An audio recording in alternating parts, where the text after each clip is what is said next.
स्वागत है आप सभी विद्यार्थियों का हमारे चैनल में। तो आज की इस वीडियो में कक्षा 6 सामाजिक विज्ञान 8 ग्रेड अभ्यास पुस्तिका नए सत्र 2024-25 के इतिहास के हम जो हैं अधिकतर सभी चैप्टर जो है इस वीडियो में देखने वाले हैं। तो चैनल को जल्दी से सब्सक्राइब कर दीजिए, वीडियो को लाइक और दोस्तों के साथ शेयर भी कर दीजिए। इनकी अलग अलग वीडियो हमने अपने चैनल में पहले से अपलोड की है। अगर आप आराम से समझकर आंसर लिखना चाहते हैं तो वो वीडियोस आप जाकर देख सकते हैं। बाकी इस वीडियो में हम अधिकतर सारे चैप्टर्स कवर करने वाले हैं। अध्याय 1 है प्रारंभिक कथन क्या, कब, कहाँ और कैसे। पहला सवाल है आपका, भारत में लगभग 8000 वर्ष पूर्व किन फसलों को उपजाना प्रारंभ हुआ था।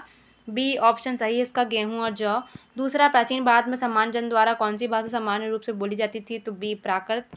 उसके बाद है प्रश्न तीसरा, पांडुलिपियों, अभिलेखों तथा पुरातत्व से प्राप्त जानकारियों के लिए इतिहासकारों द्वारा किस शब्द का उपयोग किया जाता था। आंसर ऑप्शन बी स्रोत। 4, गंगा नदी के दक्षिण में विशाल प्राचीन राज्य था, वह था ऑप्शन नंबर ए यानी कि मगध। फिर है प्रश्न 5, ताड़पत्रों से बनी पांडुलिपि लगभग कितने वर्ष पहले लिखी गई थी, तो लगभग 1000 वर्ष पहले, ऑप्शन नंबर बी। रिक्त स्थानों की पूर्ति कीजिए। पहला रिक्त स्थान में आएगा ईसा मसीह, दूसरे रिक्त स्थान में आएगा सिंधु, तीसरे रिक्त स्थान में लिखेंगे नर्मदा, ठीक है, आप स्क्रीनशॉट ले लीजिए। चौथे रिक्त स्थान में लिखेंगे तार। पांचवा रिक्त स्थान है कृषि का आरंभ लगभग कितने वर्ष पूर्व हुआ, तो यहाँ पे 8000 लिखेंगे, 800 नहीं, 8000, ठीक है। तो ई वाले में आपको उत्तर हो जाएगा 8000। फिर है अतीत के बारे में हम कैसे जान सकते हैं। उत्तर, अतीत की जानकारी हम कई तरह से प्राप्त कर सकते हैं। अतीत के बारे में जानने के मुख्य स्रोत हैं पांडुलिपि, अभिलेख और पुरातत्व। फिर प्रश्न 8, हमें वर्तमान की घटनाओं की जानकारी किन साधनों से प्राप्त होती है, तो हमें वर्तमान की घटनाओं की जानकारी रेडियो, टीवी, अखबार, मोबाइल आदि साधनों से प्राप्त होती है। प्रश्न 9, पांडुलिपि से क्या आशय है। उत्तर में लिखेंगे अतीत में हाथ से लिखी जाने वाली पुस्तकों को पांडुलिपि कहा जाता था। प्राचीन काल में पांडुलिपियां ताड़पत्रों अथवा हिमालय क्षेत्र में उगने वाले भूर्ज नामक पेड़ की छाल पर लिखी जाती थी। शिलालेख एवं अभिलेख में क्या अंतर है, तो शिलालेख केवल पत्थर पर ही लिखे जाते थे और अभिलेख पत्थर और कागज दोनों पर लिखे जाते थे। प्रश्न 11, प्राचीन काल में लोग यात्रा किस प्रकार व क्यों करते थे। उत्तर में लिखेंगे प्राचीन काल में लोग यात्रा पैदल, घोड़े, हाथी या रथ से करते थे। उनकी यात्राओं का प्रमुख कारण काम की तलाश, ज्ञान अर्जन एवं तीर्थ यात्रा एवं व्यापार आदि था। प्रश्न क्रमांक 12 है, देखिए, सहायक नदी किसे कहते हैं। गंगा की सहायक नदियों के नाम लिखिए। तो सहायक नदी उन्हें कहते हैं जो बड़ी नदी में मिल जाती हैं। गंगा की सहायक नदियाँ यमुना, रामगंगा, सरयू, गंडक, कोसी, महानदी और सोन नदी हैं।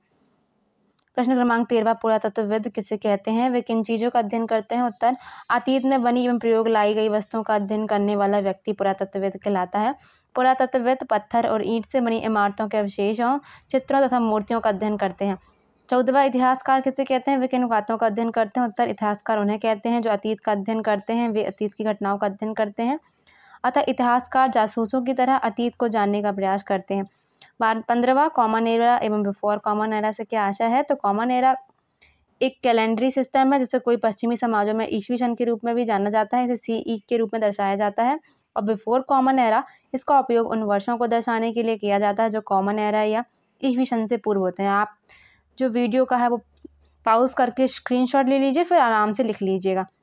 16, देखिए, आपको इनको यहाँ पे मैप में दर्शाना है। तो पहला है गंगा नदी, तो यहाँ पे आपको गंगा नदी यहाँ से दर्शा देनी है, ठीक है। उसके बाद है ब्रह्मपुत्र नदी, तो यहाँ पे आपको ब्रह्मपुत्र नदी यहाँ से ऐसे इस प्रकार दर्शा देनी है।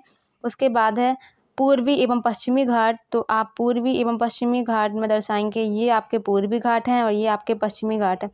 फिर सतपुड़ा और विंध्याचल पहाड़ियाँ, तो यहाँ पे देखिए ये आपकी सतपुड़ा पहाड़ियाँ हैं और ये आपकी विंध्याचल मध्य प्रदेश में। फिर है थार मरुस्थल, तो आपको यहाँ पे जो है इस प्रकार थार मरुस्थल दर्शा देना है। फिर गारों की पहाड़ियाँ, तो गारों की पहाड़ियाँ आपको इस रीजन में दर्शा देनी है।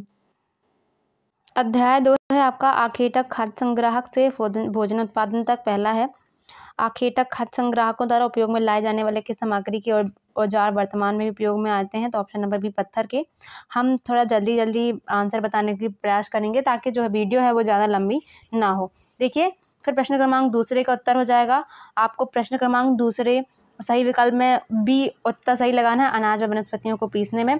प्रश्न तीसरे में आपको लगाना ऑप्शन नंबर सी सही कश्मीर, और प्रश्न 4 में आपको लगाना है ऑप्शन नंबर डी 12,000 वर्ष। फिर प्रश्न क्रमांक 5 में आप लगाएंगी मेसोलिथ यानी कि ऑप्शन नंबर बी।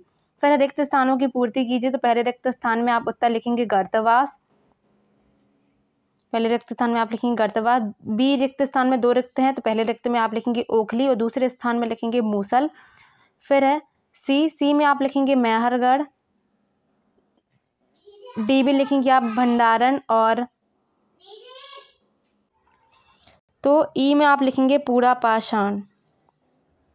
फिर है अखेटक खाद्य संग्राहक किसे कहा जाता था, तो अतीत में जो लोग भोजन की तलाश में एक स्थान से दूसरे स्थान तक घूमते रहते थे और जंगली जानवरों का शिकार करते थे, उन्हें अखेटक खाद्य संग्राहक कहा जाता था। प्रश्न क्रमांक 8वां, आरंभिक मानव पत्थरों, लकड़ियों और हड्डियों के औजारों का उपयोग किन किन कार्यों में करते थे, तो आरंभिक मानव पत्थरों, लकड़ियों और हड्डियों के औजारों का उपयोग फल फूल काटने, हड्डियां और मांस काटने तथा पेड़ों की छाल और जानवरों की खाल उतारने के लिए करते थे। प्रश्न 9वां, आरंभिक मानव धीरे धीरे किस प्रकार पशुपालक बन गए, तो उत्तर आरंभिक मानव अपने घरों के आसपास चारा रखकर जानवरों को आकर्षित कर उन्हें पालतू बनाया, धीरे धीरे भेड़, बकरी, गाय और सूअर जैसे जानवरों को पालने लगे और पशुपालक बन गए। 10वां, आरंभिक मानव की किस प्रक्रिया को घरेलूकरण की प्रक्रिया कहा गया है, उत्तर आरंभिक मानव द्वारा पौधे उगाने, जानवरों की देखभाल करने को घरेलूकरण की प्रक्रिया कहा गया है। ये पौधे तथा जानवर अक्सर जंगली पौधों तथा जानवरों से भिन्न होते हैं। 11वां, जहां औजार, बर्तन और इमारतों जैसी वस्तुओं के अवशेष पाए गए हैं उस स्थान को क्या कहा जाता है, उत्तर में लिखेंगे जहां औजार, बर्तन और इमारतों जैसी वस्तुओं के अवशेष पाए गए हैं उस स्थान को पुरास्थल कहा जाता है। फिर है 12वां, भीमबेटका मध्य प्रदेश के किस जिले में स्थित है, यह ऐतिहासिक पृष्ठभूमि से क्यों प्रसिद्ध है, उत्तर भीमबेटका मध्य प्रदेश के रायसेन जिले में स्थित है। यह एक पुरापाषाणिक आवासीय पुरास्थल है। यह आदि मानव द्वारा बनाए गए शैल चित्रों और शैलाश्रयों के लिए प्रसिद्ध है। फिर 13वां, अखेटक खाद्य संग्राहक समुदाय के लोग एक जगह से दूसरी जगह पर क्यों घूमते रहते थे, उत्तर अखेटक खाद्य संग्राहक समुदाय के लोग एक जगह से दूसरी जगह पर भोजन की तलाश एवं शिकार के लिए घूमते रहते थे। पेड़ों और पौधों में फल फूल अलग अलग मौसमों में आते हैं, इसलिए लोग उनकी तलाश में उपयुक्त मौसम के अनुसार अलग अन्य इलाकों में घूमते थे।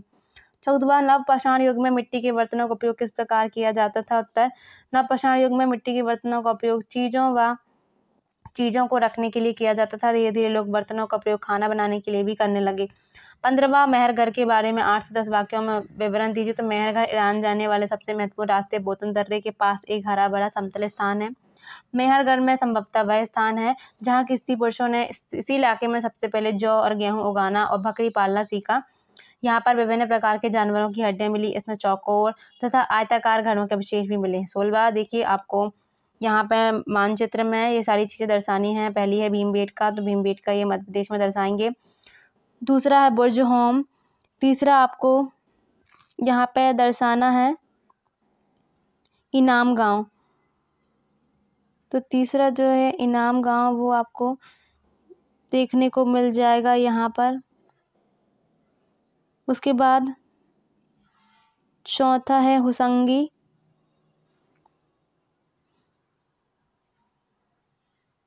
तो आपको जो हुसंगी है वो भी यहीं देखने को मिल जाएगा। 5वां ब्रह्मगिरी भी यहीं देखने को मिल जाएगा।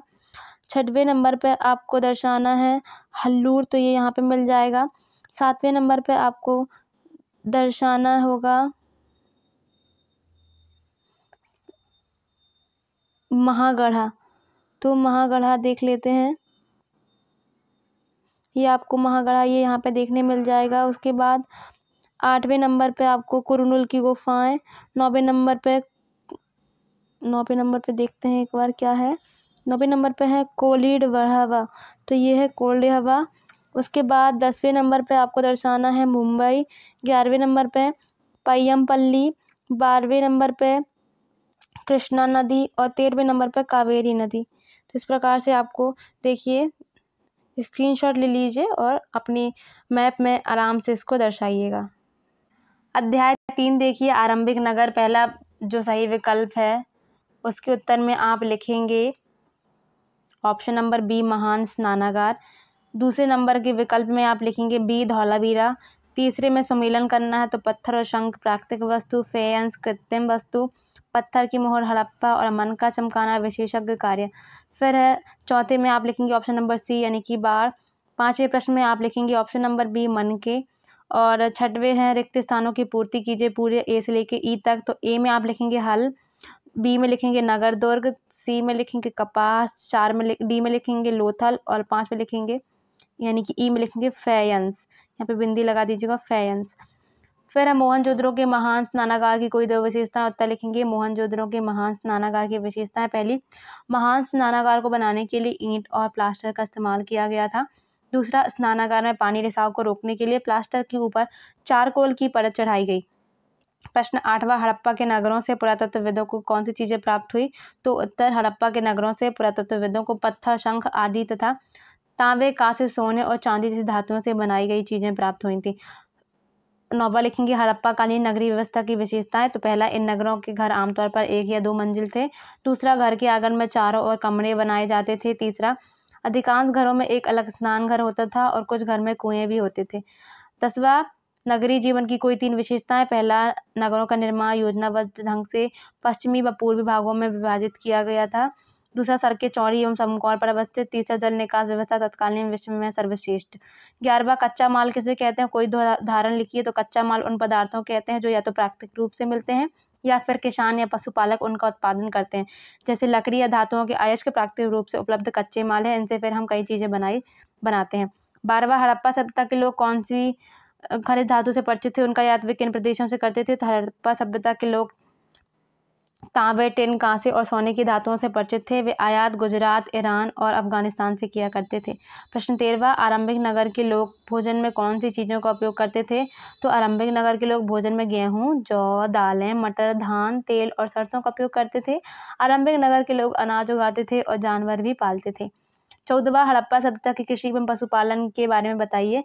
तो हड़प्पा सभ्यता के किसान अपनी आवश्यकता से अधिक अनाज का उत्पादन करते थे, इसलिए नगर में अनाज के भंडारण के लिए अन्नागार बनाए गए थे जहां खाद्य पदार्थों को सुरक्षित रखा जाता था। कृषि के साथ साथ पशुपालन भी बहुतायत में किया जाता था। बैल, गाय, भैंस, भेड़, लकड़ी, सुअर, कुत्ते और हिरन आदि पशुओं को पाला जाता था। 15वां, हड़प्पाकालीन नगरों में धौलावीरा व लोथल की प्रमुख विशेषताएं लिखिए। तो कच्छ के इलाके में खादिर बेत के किनारे धौलावीरा नगर बसा था। वहां साफ पानी मिलता था और जमीन उपजाऊ थी।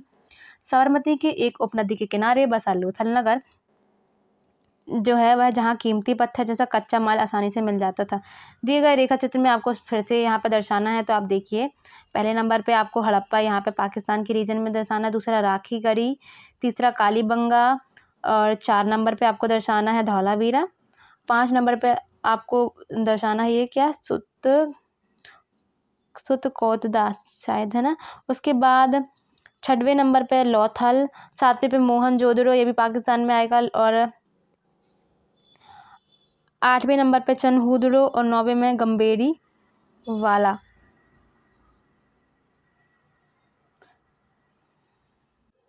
देखिए अध्याय 4 क्या बताती है हमें किताबें और कब है। सही विकल्प, पहले सही विकल्प में आएगा ऑप्शन नंबर बी पौधे का नाम। दूसरे सही विकल्प में आएगा सबसे प्राचीन वेद, ऑप्शन नंबर ए ऋग्वेद। तीसरे विकल्प में आएगा कौन से वृक्ष की छाल, तो ऑप्शन सी भूर्ज वृक्ष की छाल। चौथे नंबर पे आएगा ये जो है महापाषाण में लोहे का कौन सा सामान मिला है, तो बी कोल्हारियाँ। और 5वें नंबर पे जो है ये सभी भाषाएं हैं, ऑप्शन नंबर ए भारत की। फिर है 6वें नंबर पर रिक्त स्थानों की पूर्ति कीजिए, कुल 5 हैं। ए में लिखेंगे 3000, बी में लिखेंगे कार्टिलेज, सी में लिखेंगे पहले में व्यास और दूसरे में सतलुज, डी में लिखेंगे महापाषाण और ई में लिखेंगे चरक संहिता। सबसे प्राचीन वेद कौन सा है, उसकी रचना कितने लगभग वर्ष पूर्व हुई? उत्तर में लिखेंगे सबसे प्राचीन वेद ऋग्वेद है तथा इसकी रचना लगभग 3500 साल पहले हुई है। 8वां सूक्त से क्या आशा है, तो ऋग्वेद में 1000 से ज़्यादा प्रार्थनाएं हैं जिन्हें सूक्त कहा गया है। सूक्त का मतलब भी लिखेंगे, इसका मतलब होता है अच्छी तरह से बोला गया। 9वां ऋग्वेद की पांडुलिपि लेखन हेतु किस वृक्ष की छाल का उपयोग किया गया, तो ऋग्वेद की पांडुलिपि लेखन हेतु भूर्ज वृक्ष की छाल का उपयोग किया गया। दास या दस्यु किसे कहा गया, उत्तर दास या दस्यु वे लोग थे जो यज्ञ नहीं करते थे और शायद दूसरी भाषाएं बोलते थे। बाद के समय में दास शब्द का मतलब गुलाम हो गया। दास वे स्त्री या पुरुष होते थे जिन्हें युद्ध में बंदी बनाया जाता था। 11वां ऋग्वेद की प्रार्थनाओं में मुख्यतः किन किन नदियों का उल्लेख है, उत्तर ऋग्वेद की प्रार्थनाओं में मुख्यतः सरस्वती, सिंधु और उसकी सहायक नदियों का उल्लेख है। 12वां महापाषाणों के निर्माण के लिए लोगों को किस प्रकार के कार्य करने पड़ते थे? उत्तर, महापाषाणों के निर्माण के लिए लोगों को कई तरह के काम करने पड़ते थे, जैसे गड्ढे खोदना, शिलाखंडों को ठोकर लाना, बड़े पत्थरों को तराशना और मरे हुए को दफनाना। फिर 13वां महापाषाणों में एक से अधिक कंकाल मिले हैं, वह किस बात को स्पष्ट करते हैं? उत्तर, महापाषाणों में एक से अधिक कंकाल मिले हैं, वे यह दर्शाते हैं कि शायद एक ही परिवार के लोग एक ही स्थान पर अलग अलग समय पर दफनाया गया था। बाद में मरने वाले लोगों को पोर्ट होल के रास्तों से कब्रों में लाकर दफनाया जाता था। 14वां, इनाम गांव में पुरातत्वविदों को किन किन खाद्यान्नों के बीज मिले हैं? तो इनाम गांव में गेहूं, जौ, चावल, दाल, बाजरा, मटर और तिल खाद्यान्नों के बीज मिले हैं। 15वां, लोगों की सामाजिक स्थिति की असमानताओं को किस प्रकार जाना जाता था? तो उत्तर में आप लिख देंगे, लोगों की सामाजिक स्थिति को असमानताओं को निम्न प्रकार से जाना जाता था, जैसे कंकाल के साथ कई पाई गई चीजें मरे हुए व्यक्ति की रही होंगी, कभी एक कब्र की तुलना में दूसरी कब्र में ज्यादा चीजें मिलती हैं। दफनाए गए लोगों की सामाजिक स्थिति में भिन्नता को दर्शाता है, कुछ लोग अमीर थे तो कुछ लोग गरीब, कुछ लोग सरदार थे तो दूसरे अनुयायी। 16वां, युद्ध में जीते गए धन का बंटवारा किस प्रकार किया जाता था? युद्ध में जीते गए धन का कुछ भाग सरदार रख लेते थे, कुछ भाग हिस्सा पुरोहित को दिया जाता था, शेष धन आम लोगों में बांट दिया जाता था, कुछ धन यज्ञ करने के लिए भी प्रयुक्त होता था। देखते हैं अध्याय 5, राजा और एक प्राचीन गणराज्य। सही विकल्प पहले में आएगा ऑप्शन नंबर डी, सरल रेखाओं और ज्यामितीय आकृति। दूसरे में आएगा सी, महाजनपद काल। तीसरे में आएगा ऑप्शन नंबर सी, बिहार। और चौथे में आएगा बी, बज्जी। और पांचवे में आएगा वेदों का अध्ययन, अध्यापन और यज्ञ करना कार्य था, तो ऑप्शन नंबर ए, ब्राह्मणों का। फिर है 6 में रिक्त स्थान। तो पहले रिक्त स्थान में आप लिख देंगे सिकंदर, दूसरे रिक्त स्थान में लिखेंगे सेना, तीसरे रिक्त स्थान में रक्षा, चौथे में लिखेंगे यानी कि डी में मगध और ई में लिखेंगे बौद्ध ग्रंथ। फिर है अश्वमेध यज्ञ का घोड़ा पकड़ने वाले राजा को युद्ध क्यों करना पड़ता था? उत्तर में लिख देंगे अश्वमेध यज्ञ का घोड़ा पकड़ने वाले राजा को युद्ध इसलिए करना पड़ता है क्योंकि वे स्वयं को शक्तिशाली साबित करना चाहते थे। प्रश्न क्रमांक 8वें का उत्तर में लिखेंगे जनपद का शाब्दिक अर्थ होता है क्या? तो जनपद का शाब्दिक अर्थ होता है जन के बसने की जगह। महायज्ञों को करने वाले राजा अब जन के राजा ना होकर जनपदों के राजा माने जाने लगे। 9वां, पुरातत्वविदों को खुदाई से जनपद में कौन सी बातों का पता चला है? तो पुरातत्वविदों को खुदाई से जनपद को पता चला कि लोग झोपड़ियों में रहते थे और मवेशियों तथा अन्य जानवरों को पालते थे। वे चावल, गेहूं, धान, जौ, दालें, गन्ना, तिल तथा सरसों जैसी फसलें उगाते थे। 10वां, दिए गए चित्र को ध्यानपूर्वक देखकर कुछ यहाँ पे वाक्य लिखना है। तो इस तरह के पात्रों में ज़्यादातर प्यालियाँ और कटोरियाँ ही मिली हैं। ये पात्र बहुत ही पतली सतह के, सुंदर और चिकने हैं। फिर है महाजनपद किसे कहते हैं? प्रमुख महाजनपदों के नाम लिखना है। तो करीब 2500 साल पहले कुछ जनपद अधिक महत्वपूर्ण हो गए, इन्हें महाजनपद कहा जाने लगा। अधिकतर महाजनपदों की एक राजधानी होती थी। प्रमुख महाजनपदों के नाम कांसी, कौशल, मगध, पांचाल, अवंती, गांधार आदि। 12वां, महाजनपदों के राजा कर क्यों वसूलने लगे थे? तो महाजनपदों के राजा विशाल किले बनवाते थे और बड़ी सेना रखते थे, इसलिए इन्हें प्रचुर संसाधनों की आवश्यकता होती थी। इसके लिए उन्हें कर्मचारियों की भी आवश्यकता होती थी। अतः महाजनपदों के राजा लोगों द्वारा समय समय पर लाए गए उपहारों पर निर्भर न रहकर अब नियमित रूप से कर वसूलने लगे। 13वां, मगध साम्राज्य के प्रमुख शासकों के नाम लिखिए। तो मगध साम्राज्य के प्रमुख शासक हैं बिंबिसार, अजातशत्रु तथा महापद्मनंद। 14वां, महाजनपद काल में कृषि के क्षेत्र में क्या परिवर्तन आए? तो इस काल में कृषि के क्षेत्र में 2 बड़े परिवर्तन आए। हल के फाल अब लोहे के बनने लगे। अब कठोर जमीन को लकड़ी के फाल की तुलना में लोहे के फाल से आसानी से जोता जा सकता था। इससे फसलों की उपज बढ़ गई। अब पहले की तुलना में बहुत ज्यादा पौधे जीवित रह जाते थे, इसलिए पैदावार भी ज्यादा होने लगी। 15वां, गढ़ या संघ के शासक अपना कार्य किस प्रकार से करते थे? उत्तर, गढ़ या संघ में कई शासक होते थे और इसमें से प्रत्येक व्यक्ति राजा कहलाता था। ये सभी राजा विभिन्न अनुष्ठानों को एक साथ संपन्न करते थे। सभाओं में बैठकर ये बातचीत, बहस और वाद विवाद के जरिए तय करते थे कि क्या करना है और किस तरह करना है। 16वां, मगध के नजदीक कौन सा राज्य था? उसकी राजधानी क्या थी? तो मगध के नजदीक वज्जी राज्य था व उसकी राजधानी वैशाली थी। ठीक है, तो आज हमने इस वीडियो में पूरे आपके 1 से लेके 5 तक के अध्याय जो इतिहास के हैं उनको यहाँ पे देख लिया, उनके सभी उत्तर देख लिए। अगली वीडियो में हम 6 से लेके 10 तक के अध्याय देखेंगे, तो चैनल को सब्सक्राइब जरूर कर लेना और वीडियो को भी लाइक कर देना, दोस्तों के साथ भी शेयर कर देना। मिलेंगे अगली वीडियो में, तब तक के लिए धन्यवाद।